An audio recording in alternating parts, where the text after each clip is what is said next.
매매사업자 대출 상황이 좀 어때요? 대출 안 돼요. 아예 안 되는 거죠? 예.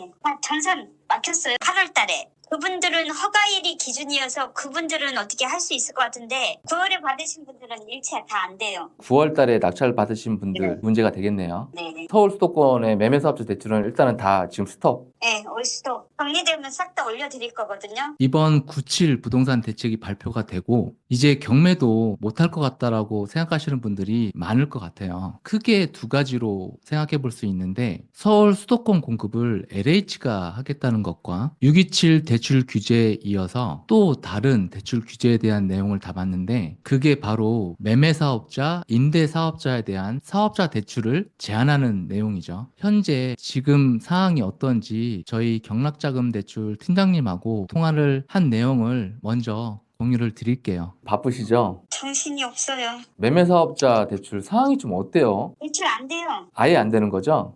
예.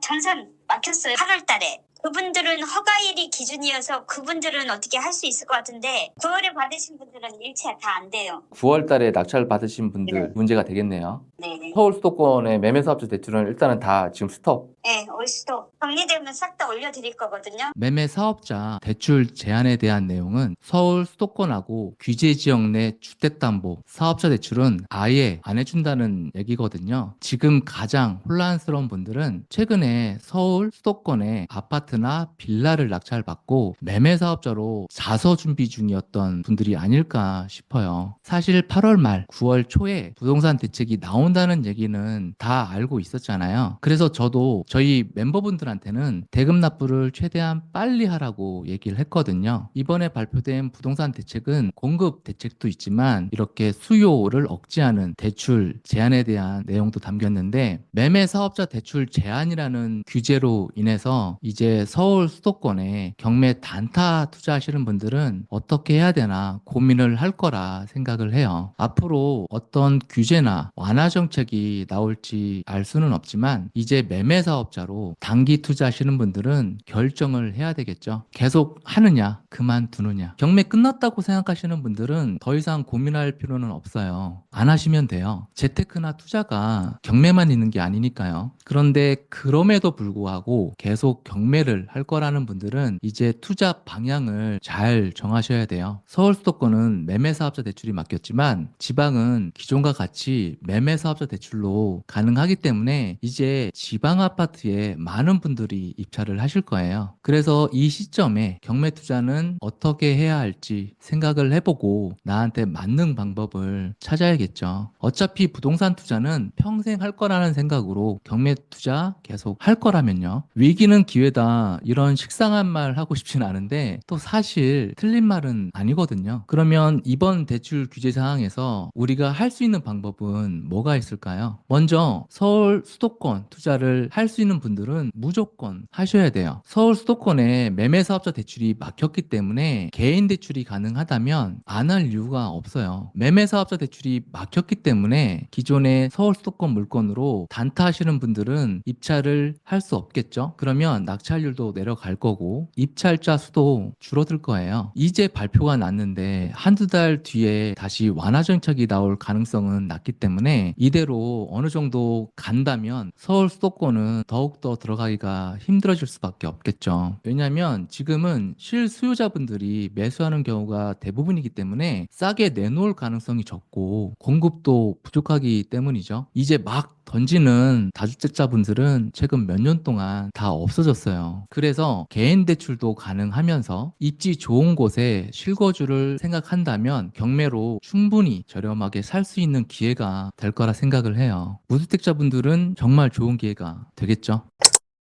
그리고 매매사업자로 단타하시는 분들도 생각을 해봐야겠죠. 매매사업자 대출이 안 된다라고 한다면 아까도 얘기했지만 대출 규제가 없는 지방 아파트나 빌라로 단기 투자해야겠죠. 사실 지금도 인프라 괜찮고 세대수 많고 좋은 신축급 브랜드 아파트면서 소액으로 할 수 있는 물건은 입찰자가 많이 들어오는 게 현실이에요. 지방은 공시가 2억 이하 아파트는 다주택자도 취득세 중과를 피할 수 있기 때문에 실수요자, 소액투자자, 다주택자 이분들이 다 들어오니까 경쟁이 심할 수밖에 없어요. 지방 아파트라고 하더라도 시세가 오르고 있거나 거래가 많은 단지는 특히 이제 더 이런 쏠림 현상은 심해지겠죠. 지방 단타 투자로 적합한 물건은 광역시나 그래도 인구수가 많은 지역, 그리고 일자리가 있는 지역, 인프라가 나름 잘 돼 있는 아파트가 단타로 가능한 물건이겠죠. 그런 아파트를 잘 선별을 하셔야 돼요. 그런데 이런 부분은 다들 알고 있는 거기 때문에 늘 말하지만 나만 그렇게 생각을 하지 않거든요. 그래서 단기 투자하려면 많은 패차를 각오해야 돼요. 단기 투자로 수익을 내려면 싸게 받을 수 있어야 되고 매도도 될 만한 물건을 찾는 게 중요한데 내가 좋아 보이면 남들도 좋아 보이거든요. 그래서 이제 서울 수도권에 있는 물건으로만 단기 투자하셨던 분들은 이제 지방으로 가서 투자를 하셔야 되는데 내가 서울 수도권에 살고 있지만 지방에 있는 아파트로 경매를 한다면 거리가 있기 때문에 경매를 안 하실 분들도 분명히 생길 거거든요. 지방 아파트나 빌라를 투자하려면 임장도 가야 되고 입찰도 가야 되고 나중에 명도도 가야 되겠죠. 그래서 그 거리가 부담이 되시는 분들은 조금 힘들어 할 수도 있어요. 그래서 경매 전업으로 하시는 분들이 조금 더 유리하지 않을까 싶거든요. 경매를 전업으로 하시는 분들은 이게 내 일이니까 직장 생활 하시는 분들보다는 더 시간을 낼 수 있고 더 시간을 낼 수 있다면 더 많은 물건을 입찰을 할 수 있겠죠.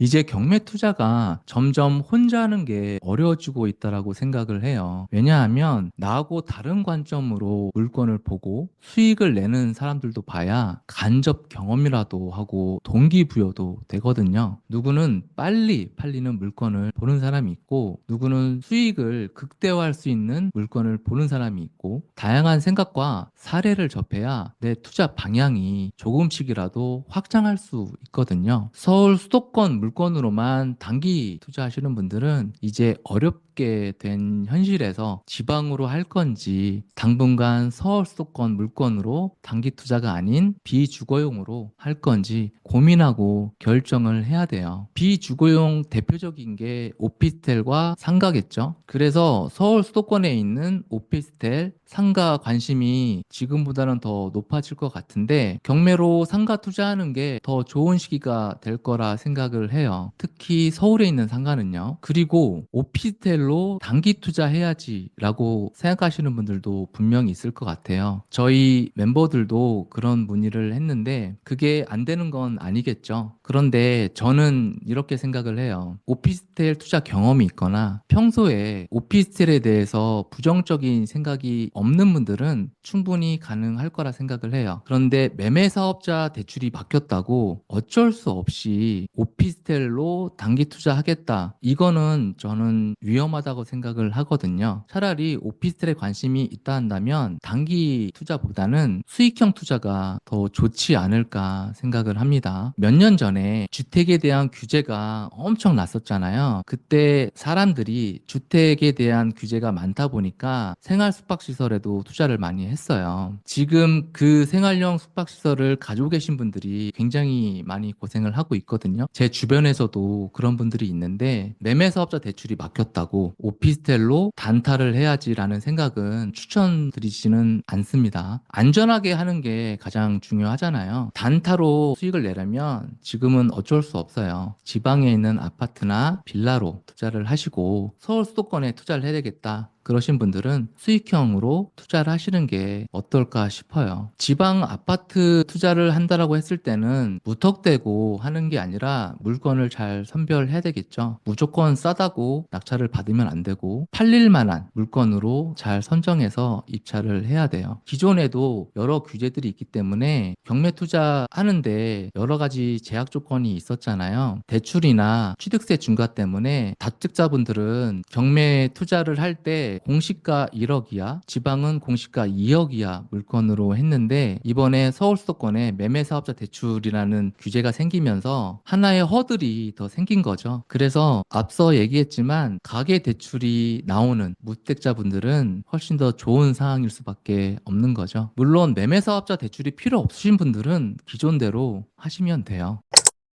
생각해보면 경매 진입 장벽이 높아질수록 그만큼 경쟁자는 줄어들 거고 그 안에 계속 공부하고 투자하면서 경험하고 크든 작든 수익을 내는 분들은 시간이 가면 그만큼 더 앞설 거라는 건 당연하겠죠. 지금 당장 투자를 못하는 상황이더라도 이런 시기에 공부하고 내가 할 수 있는 시점에 바로 투자를 해야지 규제가 풀릴 때 준비하면 먼저 준비한 사람보다 뒤처질 수밖에 없어요. 서울이나 수도권 그리고 지방 물건에 실거주든 투자든 경매를 꾸준히 하면서 수익 만들고 싶으신 분들은 1대1 코칭반 소수 인원 스터디 모임에서 뵙겠습니다. 궁금하신 분들은 아래 고정 댓글 확인해 주세요.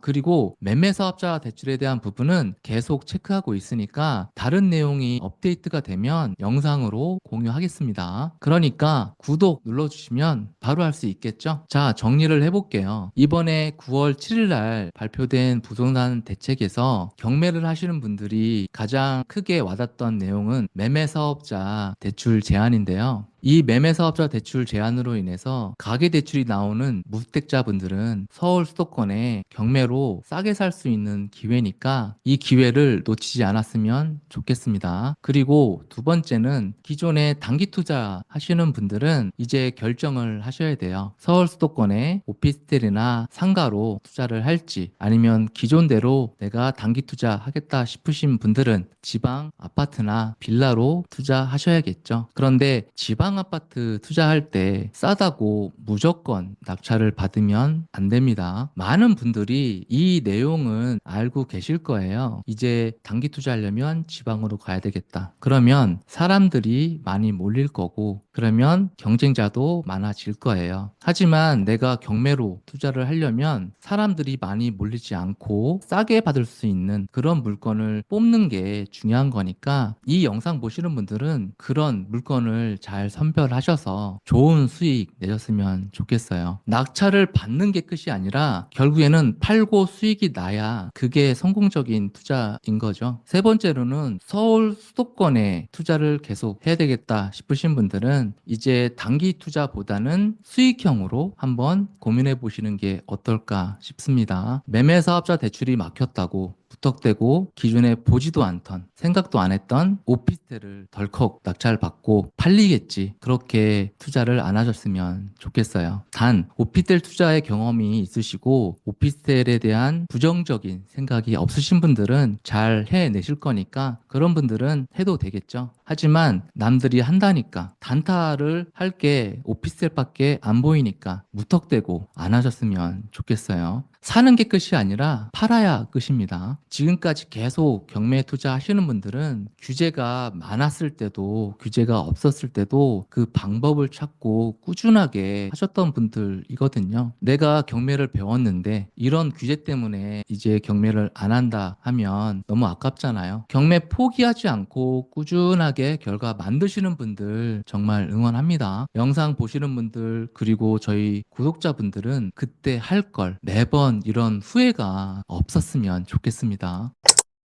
경매를 시작할 때 우리가 어떤 거부터 정하고 시작을 해야 될까요? 그냥 남들이 하니까 물건만 뽑아서 해야 되는 게 아니라 내가 관심이 있다고 한다면 이제 시작을 해볼 거라고 한다면 여러 가지를 생각을 한번 해봐야 돼요. 그 내용들을 이 영상에서 얘기를 했으니까 경매 시작하기 전에 이 영상을 먼저 보시고 내 기준을 세워서 고민을 하시고 생각을 하시고 결정을 하셔서 안전한 경매 투자 하셨으면 좋겠어요. 그럼 다음 영상으로 뵙겠습니다. 좋은 하루 되세요.